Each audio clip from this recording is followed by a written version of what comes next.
Interested in taking a deep dive each week into a compliance or compliance-related topic? Then Compliance Into the Weeds is the podcast for you. Join Matt Kelly, the coolest guy in compliance, and Tom Fox, the voice of compliance, as they go into the weeds to flesh out a story which you can use to better inform your compliance program. Both you and your compliance program will be the better for listening to this podcast. Compliance Into the Weeds is a production of the Compliance Podcast Network. In this episode, Matt Kelly and I take a deep dive into the Trump administration's attempt to eviscerate US Postal Service. It turns out there are multiple lessons to be learned for the compliance practitioner and around corporate governance. I know you will enjoy this. Matt comes in hot. Hello, everyone. This is Tom Fox, the voice of compliance, back again with Matt Kelly, the coolest guy in compliance, although he's not too cool today. He is hot. For another episode of Compliance Into the Weeds, and he's coming in hot because he wrote one of the hottest blog posts he's done recently around governance lessons from the Postal Service.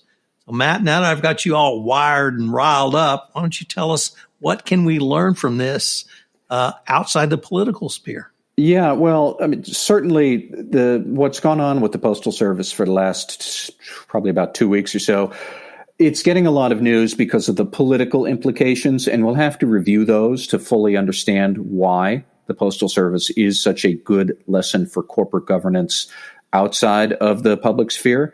But political dimension aside, there are probably at least three big lessons about dysfunction in the Postal Service right now that I think could afflict many different large organizations. So even if you are not in the government sector and you're in the private sector, any large organization could suffer from the same sort of battles that we are seeing unfold over the fate of the Postal Service.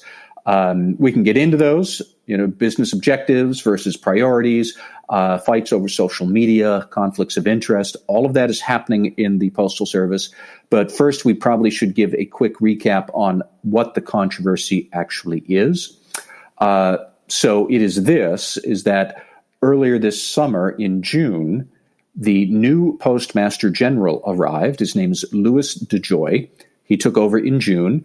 And he started vowing to rectify the Postal Service's dire financial straits. And the Postal Service is in not good financial shape. It has a high debt load, a lot of retirement liabilities it needs to fund. As such, the debt levels of the post office mean that it is running at an operating loss year after year for many years. And also, at the same time, the demand for postal service services is declining because more and more of us communicate by email rather than by written letter. So the Postal Service is here, financial mess. In comes Louis DeJoy from the private sector, where he had built a career in logistics, including at two different companies, one that he built, and then he sold that to another larger firm, XPO Logistics. His original firm and XPO are both subcontractors to the Postal Service, and in one way or another can also be competitors to the Postal Service. But DeJoy had some conflicts of interest there. Louis DeJoy is also a very big donor to Republican causes, including President Trump, to whom he gave $44,000 in 2016. Hosted a nice fundraiser for the president in 2017. He has given $157,000 to Republican candidates for office in the first 5 months of 2020 alone. So there are a lot of people who are suspect about DeJoy's motives. He is a crony and close associate of Donald Trump. He has some conflicts of interest with the Postal Service. He shows up and he starts cutting costs for the Postal Service, which means, and he had been upfront about this, that delivery of the mail would then be slower. And then that reality and those objectives run smack into the coronavirus, which means that most people will want to vote by mail in this election. So there are plenty of suspicions that Trump put DeJoy into the head of the Postal Service so he could deliberately slow down the mail service, gum up voting by mail, giving Trump a easier path to claim victory in a second term, even if that victory might not be assured or confirmed or legitimate. And a lot of people say, well, that's the whole point, that they are using financial mismanagement at the Postal Service as a pretext to do something else, which is to help Donald Trump steal a second term by screwing up the vote by mail that we'll all need to do. That's a whole lot of the backstory here that shows why the Postal Service had been so dysfunctional. Tom, we should note that as you and I talk today on Tuesday afternoon, DeJoy has caved in to Democratic demands and threats and said that he will not pursue those changes any longer. It looks like the Postal Service will get an additional budget from Congress now. The Republicans have said they're on board with that. So a whole lot of this might go away. A whole lot of it might linger and lurk, and we'll all be suspicious because this is America and that's what we do these days. But nonetheless, like I said, corporate dysfunction up to your eyeballs. And we have a couple of good lessons that we can pick apart that I think any large organization should be able to appreciate, regardless of what you actually think of the president or vote by mail or any of the other political dimensions here. We have three big lessons that we can take away for the private sector. Matt, you have written about these three lessons, which we'll get into in a moment, separately in different blog posts over the past several months. What I don't recall is one case which crystallizes them so well in one set of facts. So perhaps we could start with business objectives versus business priorities. Yeah, this is something that I have written about a lot because I think we throw around the term business objectives quite a lot in corporate compliance land. But that is not the same thing as a business's priorities. So what do I mean? Let's use the Postal Service as an example. Trump and DeJoy are correct to say the post office needs better financial management. It runs a significant deficit. It's got a lot of debt and a lot of liabilities, and we need to do a better job. It is an objective for the Postal Service to improve its financial management. The question is whether that is the primary objective that the Postal Service should be pursuing right now, given all of the other demands of its services. We do have an election going on. It does need vote by mail. The Postal Service could assist with that. Does it need to? Well, it's not required under the Constitution. Then again, does the Postal Service need to turn a profit? No, that's not required under the Constitution. The only things that are required are we have a post office, that's in Article 1, and federal elections, which I don't remember which article they are in, but I know that having elections is part of the Constitution. So we have two different objectives there. Which one is going to take priority? Is it going to be financial management, or is it going to be assisting with free, fair, competent, and effective elections? Somebody has to decide. The problem is that there is a conflict about which one of those two objectives should take priority. I think I would submit that a lot of corporate misconduct scandals trace back to that idea about conflicting priorities. And in a lot of corporate scandals, what we see is that the objectives are to turn a profit, maximize profit, or do ethical business. Those are two separate objectives. They are not the same thing. One of them has to come first. And when you are upside down on those things and you put turning a profit ahead of doing business ethically, that's one set of priorities, but it's very different than do business ethically, turn a profit is number two.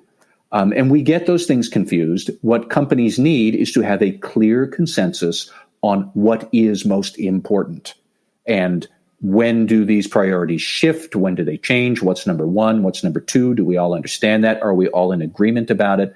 But as much as we like to talk about business objectives and regulatory compliance objectives and good ethical conduct and all these buzzwords, it's really about what is taking priority, what is number one, and do we all have a clear sense of that? Are we all in agreement about what is most important? And we do not have that with the Postal Service. You don't have that in many different corporate scandals. It's a distinction that's very important to understand because it can have radical consequences depending on which is number one and which is number two. And I think it's been long realized that having a CEO with a conflict of interest by actually holding stock in competitors or investing in competitors is about as high a corporate problem as you can have. Yet this case with Louis DeJoy presents one of the most stark examples. What do you see from the conflict of interest perspective? I see that he shouldn't have it if he wants to be viewed as a leader who can be trusted. So we know that DeJoy, as recently as this summer, still had holdings in XPO Logistics. He had been on XPO's board. I believe he has stopped being on the board and is no longer getting board director fees, but he did have stock holdings in XPO worth somewhere between 30 to 75 million. That's according to financial disclosure forms he had. And then the Trump administration's ethics office, because there actually is one still these days, I'm serious, the ethics office said he did not need to liquidate those assets. It is unclear as of right now whether he actually did, or he still owns them, or it is a conflict and maybe the ethics office gave a bad answer, or it's not a conflict and we should accept the ethics the ethics office's ruling. But there's a whole lot of mess there that breeds distrust in the leader.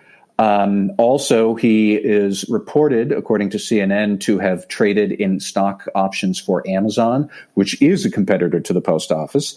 And so that's a conflict of interest as well. And look, that sort of thing wouldn't be tolerated in the private sector in a company that cared about ethics. A company with a strong conflict of interest policy would have said, liquidate these assets so nobody can question your motives in what you want to do.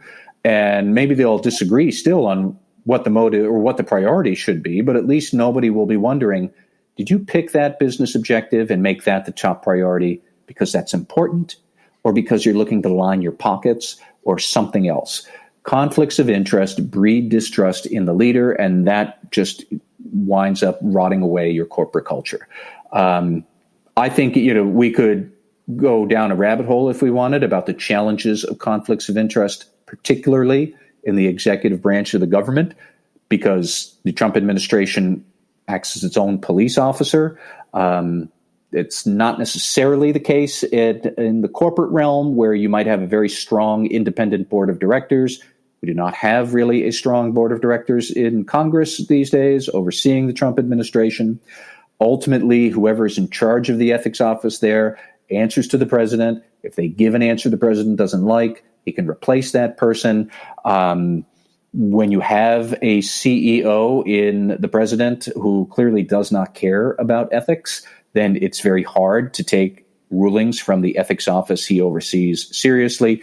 But, you get all of this mess here, and it all comes down from the fact that there is a conflict of interest in DeJoy's own stock ownerships, and therefore people don't trust him. And then you get into all these other disputes that we can talk about. But it shows why conflicts of interest are such a pernicious and corrosive thing to have, and companies really need to police against them. The third thing you raised was social media, and you have written about that, I think, extensively regarding the amplification social media brings to a message. But that really wasn't the point that you raised in this blog post. You went just a little bit different, and I thought more nuanced, to talk about social media pressuring. Could you expand on those thoughts? Yeah, so this is connected to my earlier point about what an organization's priorities should be. And the plain truth is that social media allows the stakeholders in a large organization to argue about what those priorities should be much more effectively. I think I said that they can argue about them much more viciously, which is also true.